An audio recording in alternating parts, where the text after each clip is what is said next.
చర్చ. గ్రూప్ 1 పరీక్ష ఫలితాల్లో అనేక అవకతవకలు జరిగినాయి, ఎన్నో అనుమానాలు ఉన్నాయి. మొత్తం 46 పరీక్షా సెంటర్లలో టీజీపీఎస్సీ గ్రూప్ 1 పరీక్షలు నిర్వహిస్తే కేవలం టాప్ 2 సెంటర్స్లోనే, కేవలం 2 సెంటర్లోనే 74 మంది ఈరోజు టాప్ 500లో ఉన్నారు. మొత్తం టాపర్లందరూ కూడా ఒక 10-15 సెంటర్లోనే ఉంటారు.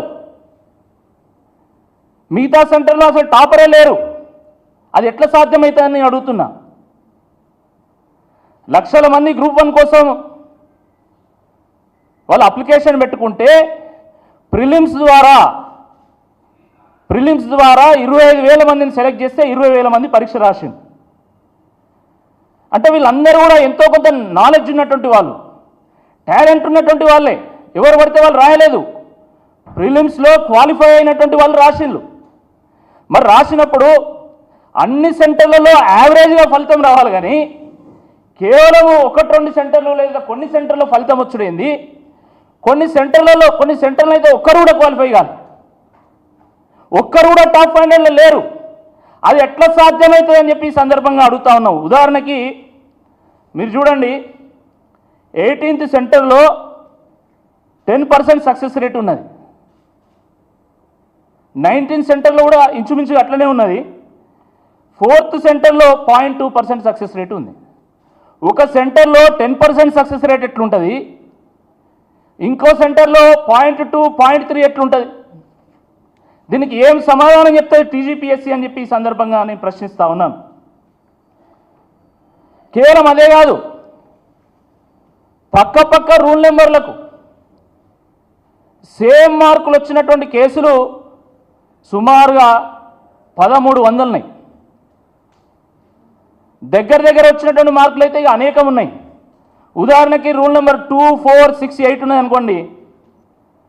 430, 432, 435, 438 ఇట్లా వస్తున్నాయి మార్కులు. అది ఎట్లా సాధ్యమవుతాయని నేను అడుగుతున్నా.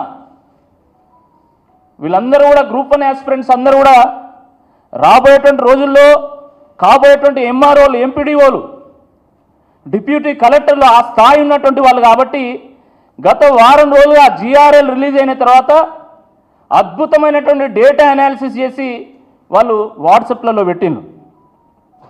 అవి పెడుతుంటే ఫస్ట్ ర్యాంక్ వచ్చినటువంటి సెంటర్లో 106 మందికి 400+ వచ్చినాయి. రెండో ర్యాంక్ వచ్చినటువంటి సెంటర్లో 109 మందికి 400+ వచ్చినాయి. థర్డ్ ర్యాంక్ వచ్చినటువంటి వాళ్లకు అట్లనే సుమారుగా 69 మెంబర్స్కి 450+ వచ్చినాయి, 400+ వచ్చినాయి. కొన్ని సెంటర్లలో అసలు 450+ వచ్చిన వాళ్ళు ఒక్కడు కూడా లేరు. అంటే ఏం జరిగింది అసలు? ఎట్లా ఈ రకమైనటువంటి అవకతవకలు జరిగినాయని చెప్పి ఈ సందర్భంగా మేము ప్రశ్నిస్తూ ఉన్నాం. నేను ఆ రోజే చెప్పిన, గ్రూప్ 1 పరీక్షలు నిర్వహిస్తున్నప్పుడు మొట్టమొదటిసారి నేనే చెప్పిన, దేశంలో యూపీఎస్సీ ఉన్నది, అనేక రాష్ట్రాల్లో పబ్లిక్ సర్వీస్ కమిషన్స్ ఉన్నాయి. వాళ్ళు నిర్వహించేటువంటి ఏ పరీక్షలో కూడా ప్రిలిమ్స్ ఒక హాల్ టికెట్ నెంబరు, మెయిన్స్కి ఒక హాల్ టికెట్ నెంబరు ఎక్కడ కూడా లేదు. కానీ కేవలం టీజీపీఎస్సీ మాత్రమే గ్రూప్ 1 పరీక్షలో ప్రిలిమ్స్కి ఒకటి, మెయిన్స్కి ఒకటి ఎందుకు పెడుతున్నారు, దీని ద్వారా ఏం చేయదలుచుకున్నారని చెప్పేసి నేను ఆ రోజే ట్విట్టర్లో పెట్టిన. చాలామంది గ్రూప్ 1 ఆస్పిరెంట్స్ కూడా దాన్ని సర్క్యులేట్ చేసిండ్రు. దాని మీద చాలా పెద్ద ఎత్తున చర్చ జరిగింది. ఈరోజు మేమైతే అనుమానాలు ఎక్స్ప్రెస్ చేసినామో అవే వాస్తవాలైనాయి. పక్క రూల్ నెంబర్లకు ఒకటే మార్కులు వస్తాయి, దగ్గర మార్కులు వస్తాయి. కొన్ని సెంటర్లలోనే అందరు క్వాలిఫై అవుతారు, కొన్ని సెంటర్లో ఎవరు క్వాలిఫై అయ్యారు. ఇది అనేక అనుమానాలకు దారితీస్తూ ఉన్నది. ఎంత ఘోరం అంటే, మామూలుగా యూపీఎస్సీలో 50% మార్క్స్ వస్తే చాలండి. ఐఏఎస్లు అవుతారు, ఐపీఎస్లు అవుతారు, ఐఆర్ఎస్లు అవుతారు, ఐఎఫ్ఎస్లు అవుతారు. కానీ టీజీపీఎస్సీ 900 మార్కులకు 6 సబ్జెక్టులలో పరీక్ష నిర్వహిస్తే టాప్ మార్క్స్ మనకు 550. టాప్ మార్క్స్ 550 అయితే యూపీఎస్సీలో ర్యాంకులు వచ్చినటువంటి వాళ్ళు, యూపీఎస్సీ ఇంటర్వ్యూ అయినటువంటి వాళ్ళకు వచ్చినటువంటి మార్కులు ఇస్తాయంటే కొంతమందికి 380, 390, 410. ఇంత వేరియేషన్ ఉంటుందా? 550 ఎక్కడ, 400 ఎక్కడ, 380 ఎక్కడ? ఇంత వేరియేషన్ ఉన్నది అంటేనే అనేక అనుమానాలు ఉన్నాయి. ఇలా కొంతమంది మిత్రులు అశోక్ నగర్ నుంచి నా దగ్గరకు వచ్చి చెప్పిండ్రు, అన్న థర్డ్ ఇవాల్యుయేషన్ జరగలేదు, ఫస్ట్ ఇవాల్యుయేషన్ సెకండ్ ఇవాల్యుయేషన్ జరిగింది, థర్డ్ ఇవాల్యుయేషన్ జరగలేదు, మీరు దాని గురించి ప్రశ్నించండి, మీ ప్రెస్ మీట్లో మాట్లాడండి, మన బీఆర్ఎస్ పార్టీ నాయకులందరూ ప్రశ్నించాలంటే, అరే బాబు థర్డ్ ఇవాల్యుయేషన్ దేవుడు ఎరుగు, అసలు సెకండ్ ఇవాల్యుయేషన్ జరగలే ఈ ఎగ్జామ్లో. లేకపోతే యూపీఎస్సీలో క్వాలిఫై అయినటువంటి వాళ్ళు, యూపీఎస్సీకి ఇంటర్వ్యూ అయినటువంటి వాళ్ళకు 380 వస్తాయి, టాపర్కి 550 వస్తాయా? గింత వేరియేషన్ ఉంటుందా? వేరియేషన్ ఉంటే ఒక 10 మార్క్స్ 20 మార్క్స్ ఉండాలి. మామూలుగా పబ్లిక్ సర్వీస్ ఎగ్జామినేషన్ కండక్ట్ చేసినప్పుడు ఫస్ట్ ఇవాల్యుయేషన్కి సెకండ్ ఇవాల్యుయేషన్కి 15% డిఫరెన్స్ ఉంటే మార్కులో థర్డ్ ఇవాల్యుయేషన్ పోవాలి. అసలు 15% డిఫరెన్స్ ఏంది? 40-50% డిఫరెన్స్ ఉంది ఇక్కడ.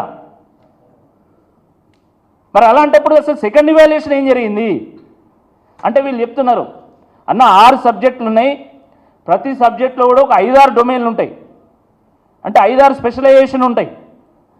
ఆ స్పెషలైజేషన్ ఉన్నటువంటి ప్రొఫెసర్లతోని పేపర్లు దిద్దేయాలి.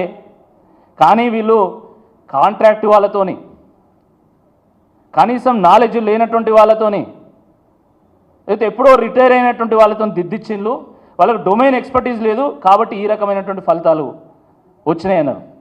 అది కాదు, అసలు విషయం ఏంటంటే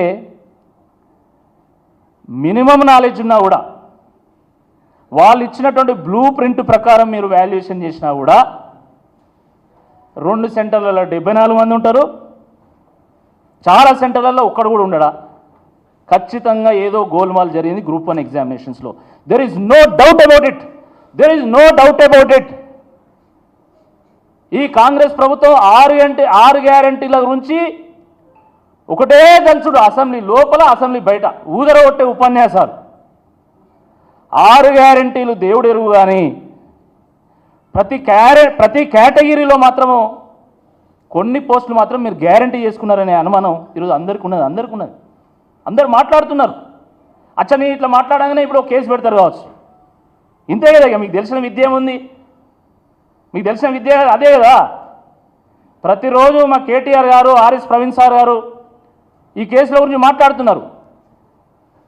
బీఆర్ఎస్ పార్టీ వాళ్ళు ఏమైనా పెట్టంగానే, పోస్టర్లు ఏదైనా పెట్టంగానే, లేకపోతే ఏదైనా ప్రెస్ మీట్లు ఏమైనా మాట్లాడగానే ఇమ్మీడియట్గా కేసు పెడతారు. పెట్టు, నా మీద కేసు పెడతావు, పెట్టు. ఏమని పెడతావు?